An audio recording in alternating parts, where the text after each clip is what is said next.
All right, so the title of this video is probably going to be something along the lines of I hate how much I love this miner, and we're gonna really get into why that is, and that is kind of the main point of discussion that I want for this video. But first of all, what is this thing? Well, this is the IceRiver AL2 Lite that I got from Coin Mining Central. They are also the sponsor of this video, but this is an Alephium miner that gets you about 2 terahash of hash rate at 500 watts of power usage. And this thing is not profitable as of recording this, unless you have a power price of like 5 cents per kilowatt hour or cheaper than that. But I want to get into kind of why I like this miner so much, and obviously why that is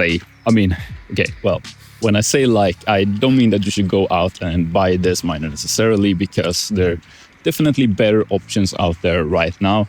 But what I do mean is kind of what it is about this miner that I like so much. And I figured let's get right into that. And also I want to really touch on the one fatal flaw with this miner, obviously other than the fact that it is not profitable to mine with right now. So let's get right into that after a quick word from the video's sponsor. Coin Mining Central, which is an online store for ASIC miners with an over 6-year track record of overwhelmingly positive customer reviews. They have all the latest and most profitable miners, from silent home miners to full-size ASICs. They can even provide immersion cooling systems and offer great bulk pricing on ASICs. And with that in mind, Dogecoin miners are always on my radar, as they let you merge mine multiple coins without using extra power, with more mining rewards from new coins being added regularly. The DG Home 1 is probably the best bet there for something silent, suitable for mining at home, which also runs on 120 volts. However, in terms of full-size ASICs, I'm currently looking at the DG1 Plus from 𝗤𝗡𝗥, because I think that probably offers the best balance between power efficiency and value for money currently. Based in the UK, Coin Mining Central prioritizes great customer support, strict personal detail protection, and free worldwide shipping on all miners with no additional payment fees at checkout. You can also utilize their loyalty and referral programs to save on your next purchase. Plus, use my link down in the video description and code 𝗬b at checkout for a roughly $130 discount on every miner in your order priced over £1,000. So check out that link below together with the code to save on your purchase. All right, so I'm trying out the new mic setup in this video. You guys can let me know in the comments if you think it sounds okay or if it sounds weird or anything you think I need to tweak. But let's get into this thing, and let's start by just talking about what I love about this. And it is not the fact that it mines Alephium. It is not the fact that it is unprofitable, because why would I like that? No, what I really like about this thing is the form factor. And I wanted to get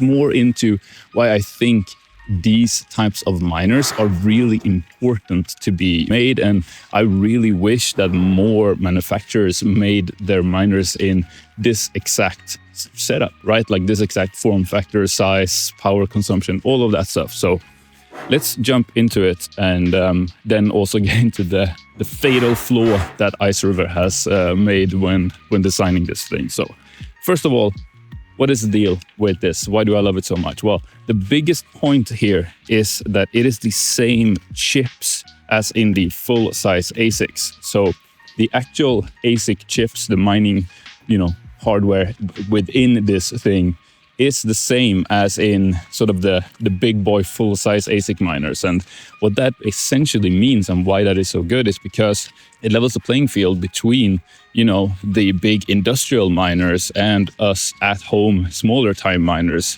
at least theoretically, right? Because the fact that these have the same chips means that, they get the same efficiency. And it also should theoretically mean that they could sell these for the same price as they sell the bigger ASICs, on a per hash rate basis, of course, not a total price for the machine basis. So, it could potentially, or hypothetically, or theoretically, or whatever, be the same price per mega hash, right? But that isn't the only reason why I think these are so good. It's also because they are just easy. Like, they are essentially plug and play. They have a built-in power supply. All you got to do is just plug in power, plug in Ethernet, open up your little web dashboard, enter your wallet address and your pool server address, and you're essentially off to the races. It's a very plug and play, easy setup. And the reason why that is good is obviously because we kind of want the barrier for entry to be as low as possible in mining, because, well, at least I personally believe that getting as many people as possible involved in mining and in crypto in general just means that crypto as a whole, as an ecosystem, grows, and ultimately that should be good for all of us that are involved in it. You know, it's that good old saying of a rising tide lifts all boats. And the barrier to entry really couldn't be much lower with these. I mean, they are small, they work on 120 volts power, they're quiet. It's just in general, not only, you know, good for the user, but that ultimately also means that it is good for decentralization of the coins network as well. And I just want you to imagine for a second that there were miners like this for all of the big, you know, ASIC mineable coin algorithms. Just imagine what an awesome, like, at-home mining farm you could build with just like a bunch of these different mini ASICs, as well as like some CPU mining rigs and some GPU mining rigs. I'm just talking just from the point of like building a, you know, as efficient as possible and as cost-effective and diverse mining farm as possible. Because you guys know I'm like big on diversity when building your at-home mining farm. I think you should dip your toes in a little bit in many things rather than, you know, putting all your eggs in one basket. And just imagine having a big setup of these mini ASICs. And I don't know, this is going to get into like just personal preference for me, I guess, but there's something about just exactly this size of ASICs that feel perfect to me. Obviously, there are other options in terms of, you know, very efficient at-home friendly miners, you know, like your Flume miner or DG Home 1 for Doge, and gas miners for the you know, ET hash and ETC hash algorithms. But for me, they just, while they're really good and, you know, they kind of strike the same balance of hash rate and power consumption and all that, for me, this size, which is roughly about half the hash rate, half the power consumption, and then also, well, hopefully half the price of those machines, hits that sweet spot of just being friendly to buy for at-home miners. And being this size also means that usually they are in that like 3 to 500 watt range of power consumption. And that's just the kind of, to me, just a really good size for, well, if you need to use them as little space heaters in the winter or whatever, that's a good size for that, where they're also not pulling so much power that you have to like think twice about what outlet you're plugging them in to make sure you're not overloading a circuit like you would be with, you know, maybe like bigger size ones, like, yeah, you have those gold shell EDG1Ms or whatever they're called, the bigger ones that are kind of branded as at-home miners, but they pull, you know, well over 1,000 watts. And, you know, that's just, you can't just plug that into any old, you know, 120 volt circuit at home because you might blow the breaker. But with these little ones that are like a few hundred watts, that's just not an issue. And since they are roughly, you know, a tenth of the power usage of, you know, the real full size ASICs that are equivalent in, you know, efficiency and,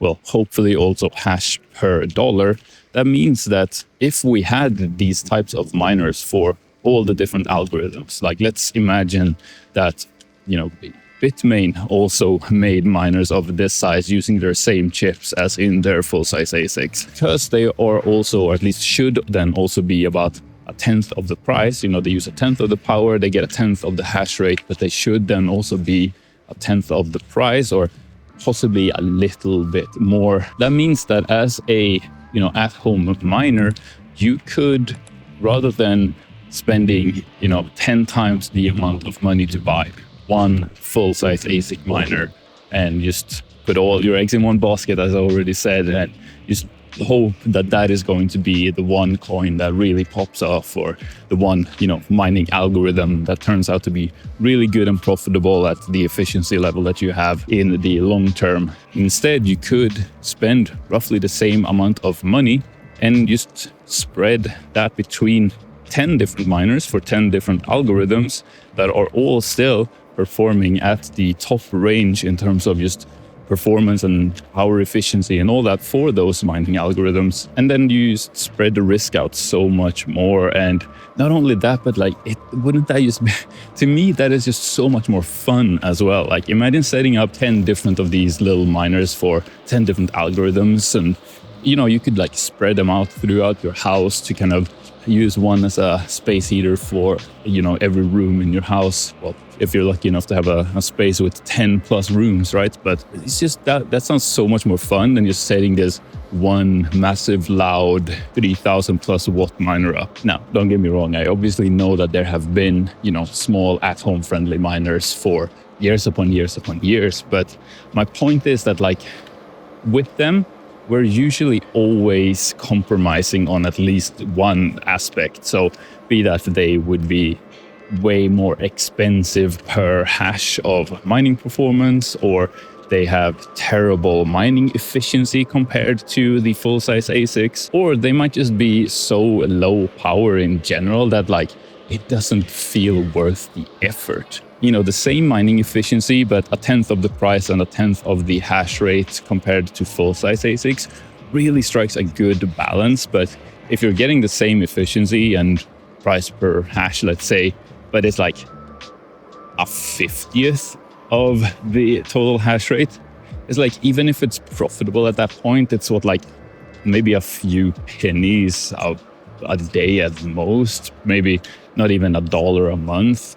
That just doesn't seem worth it, even if it's profitable. But I feel like these are just that perfect balance of size to performance. And now, before I let you go, I just want to talk about the big flaw of this design, because IceRiver, I feel like they did so many things right here, but then they just messed one thing up and it ruins kind of the whole thing for me almost. Now, that is, of course, disregarding the fact that it's not profitable to mine with this thing right now. But this video, again, is more so to talk about kind of the form factor of these size miners and how to do them right, which I believe IceRiver has here. Well, almost. And what is the fatal flaw of this design here?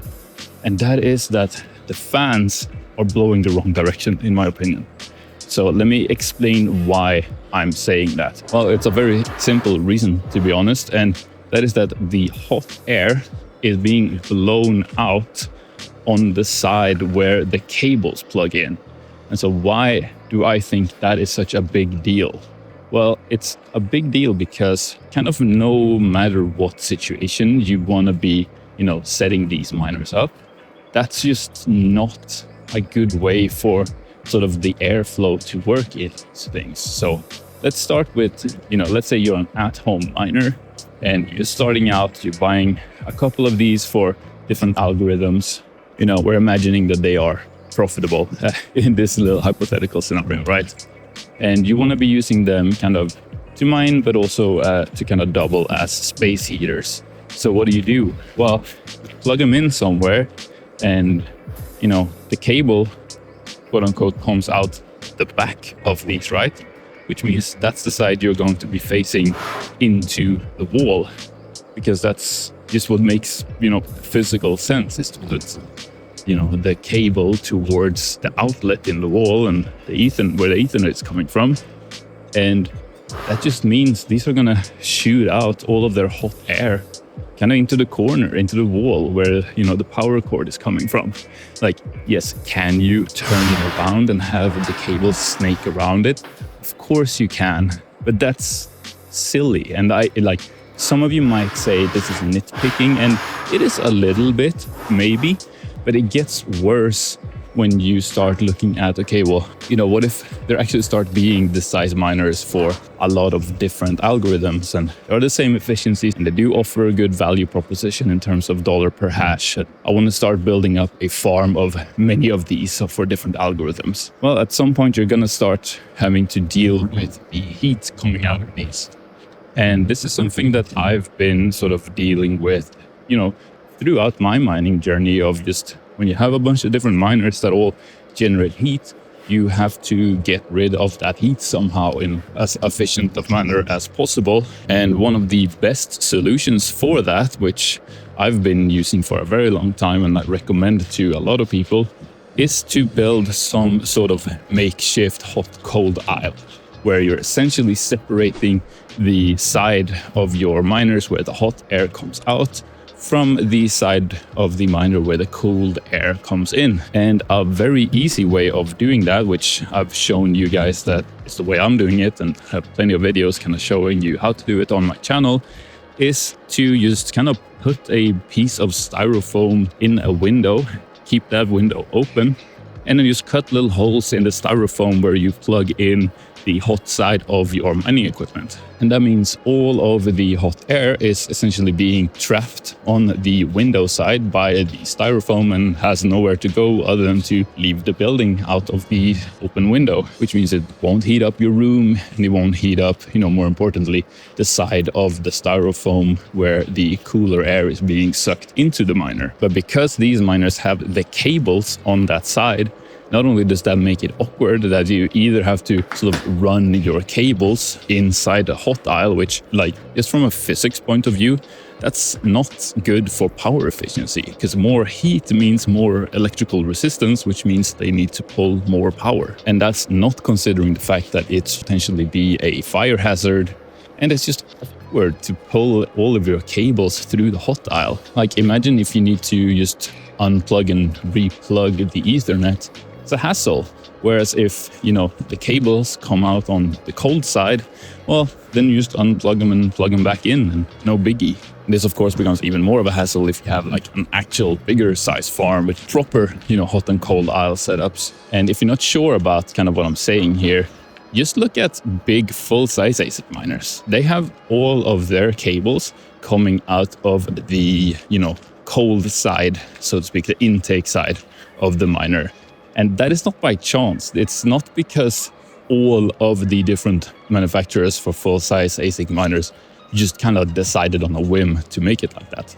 That is a design choice, on purpose, to make sure all of the cables come in on the cold side, to make them easy to set up and just to deal with the heat management of the full-size ASIC miners. And even manufacturers of smaller, at-home friendly mini miners take this into account too, usually. Just look at all of the gold shell box miners. They all have the cables coming out on the intake side, and they're leaving the exhaust side of the miner completely free to kind of just be allowed to be slotted into whatever hot aisle, or just if you're using it at home as a space heater, to kind of have it naturally, be pointed out to shoot the warm air out into the room as opposed to just into the corner. Anyway, I guess the take home from this video is just, I love this form factor of miner, and I wish we had it for all of the big ASIC mineable algorithms, both because I just think in general it's a good size to help, smaller miners actually get into mining properly and get proper efficiency and pay a decent price per hash. But also I think it helps on a more broader spectrum too, with decentralization and things like that. And obviously it helps us home miners kind of diversify our farms, which I think is good too. And the other point is just plan out the design of your miners a little bit better, please. This is me talking directly to IceRiver, I guess.